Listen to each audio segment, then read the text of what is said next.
Bom, gente, voltando aqui, agora a gente vai examinar os nossos incisos do artigo 5º numa sequência, legal?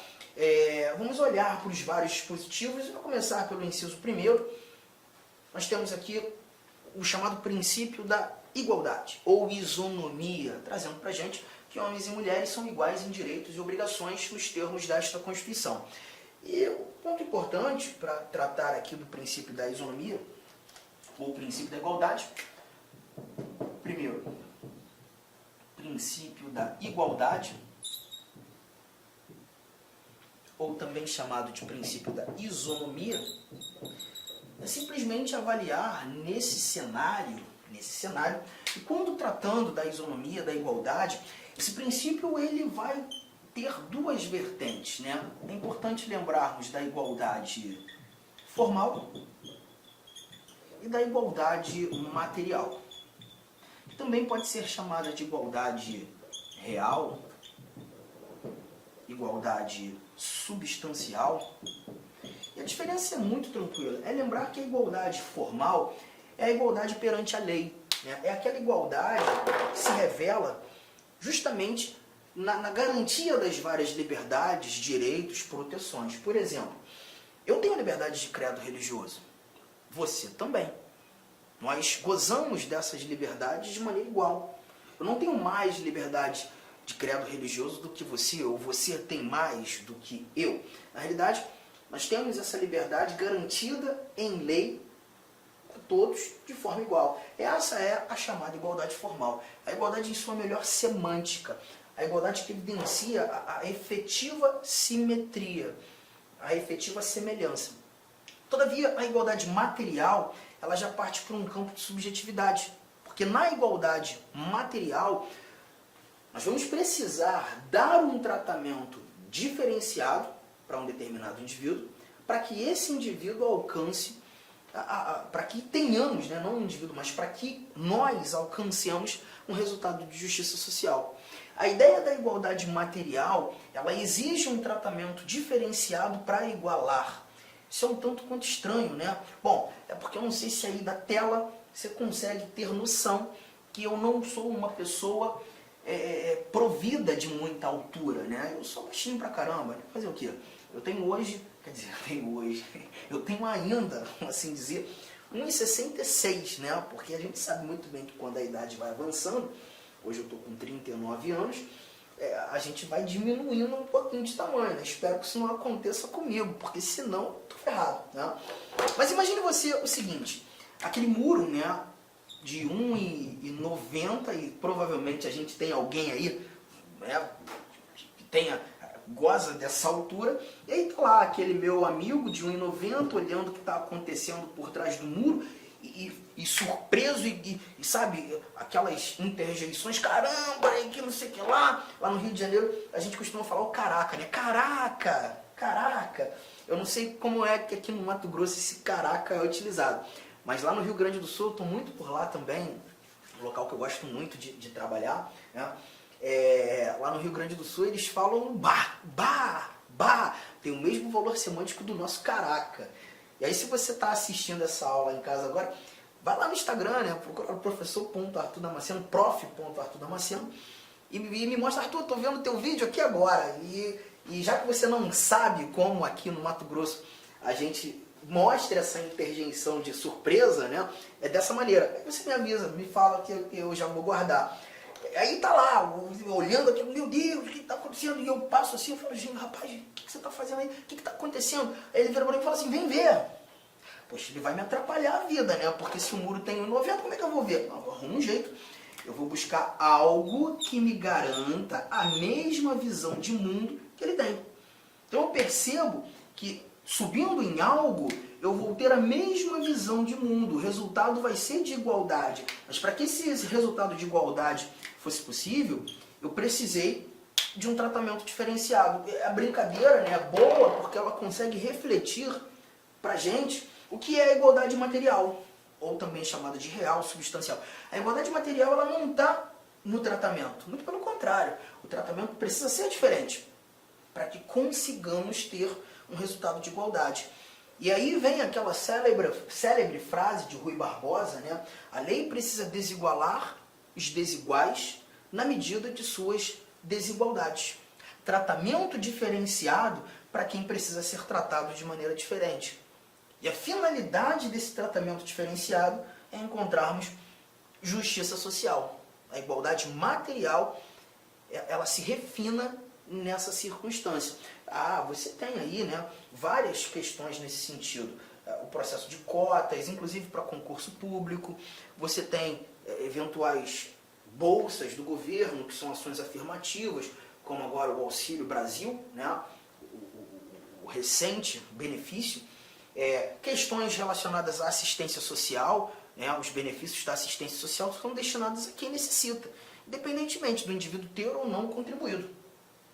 E aí a ideia é justamente garantir a igualdade material. E é justamente o que a gente mata aqui nesse nosso inciso primeiro. Vamos avançar. Inciso segundo, ele já traz pra gente, vou até deixar aqui já um pouco das anotações, ele traz pra gente o chamado princípio da legalidade.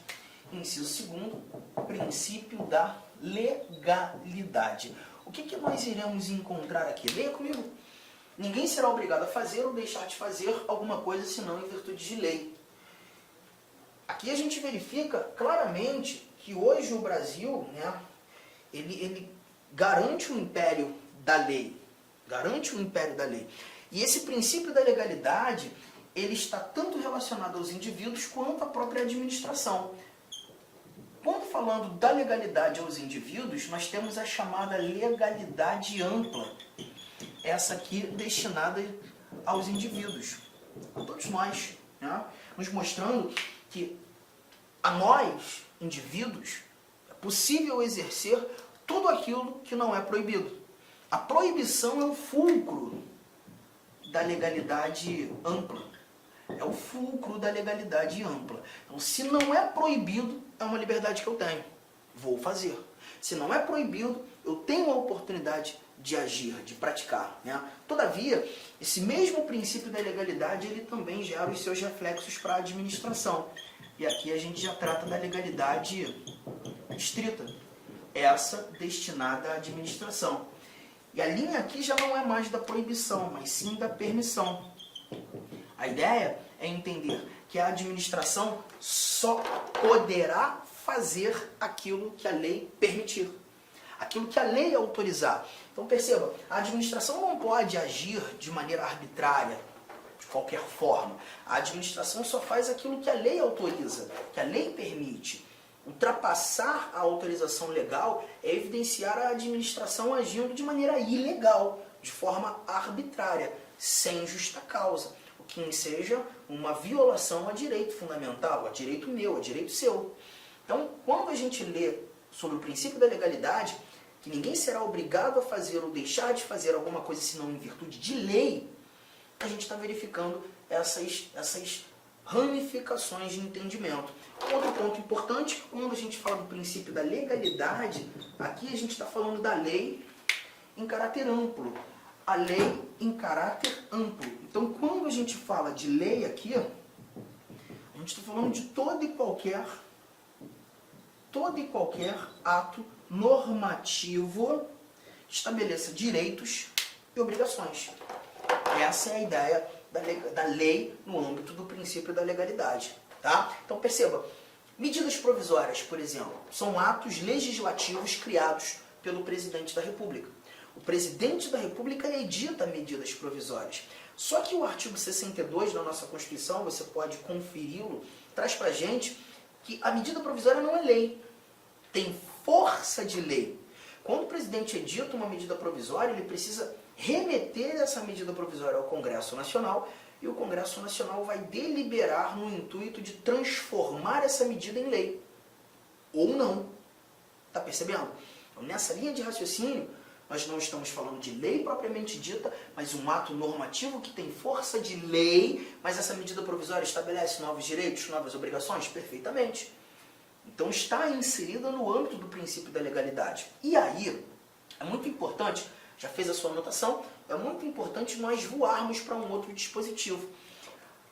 Lá no primeiro bloco nosso, estudando direitos fundamentais, nós discutimos esse inciso aqui, ó. Cadê você? Tá aqui.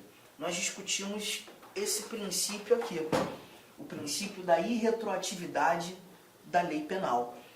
Princípio da irretroatividade da lei penal. Você já o tem em seu caderno. Inclusive, o trouxe quando a gente estava conversando e apresentando exemplos sobre as chamadas normas de eficácia plena.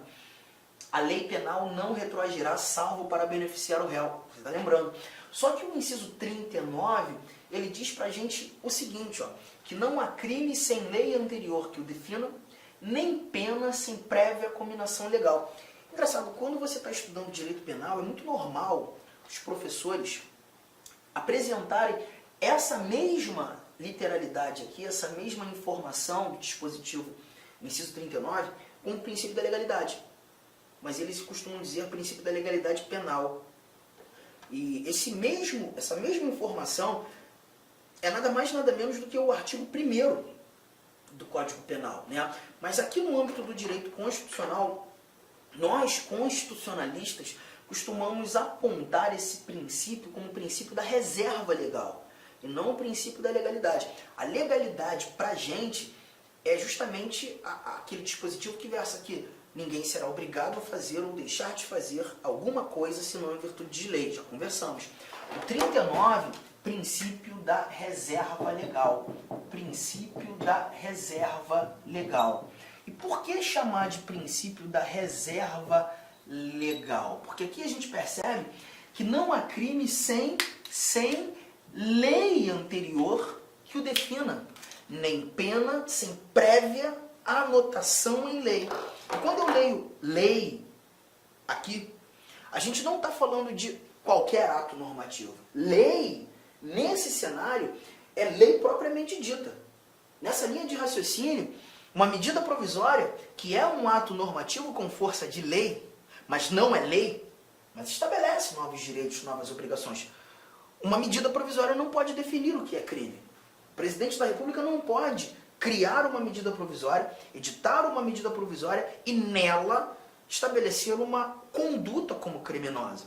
Porque para Meus amigos, inicialmente eu peço licença a vocês, pois interrompi os seus estudos, mas esse vídeo é um vídeo promocional da Lá Concurso, é um vídeo para você se deparar aqui com o nosso site. Se você quiser assistir o final desse vídeo, se você quiser assistir o PDF, quer fazer o curso completo, ponto a ponto do edital, super atualizado, enxuto, eu convido você a se matricular no nosso curso, tem um link aqui embaixo, o investimento apenas R$ 119,90.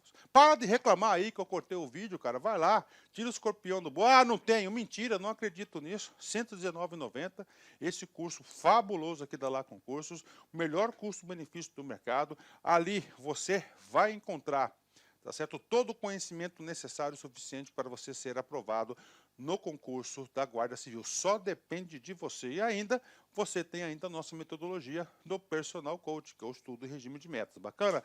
Vamos lá, vem estudar com a gente aqui na Lá Concurso. Forte abraço, fique com Deus. Tchau, tchau.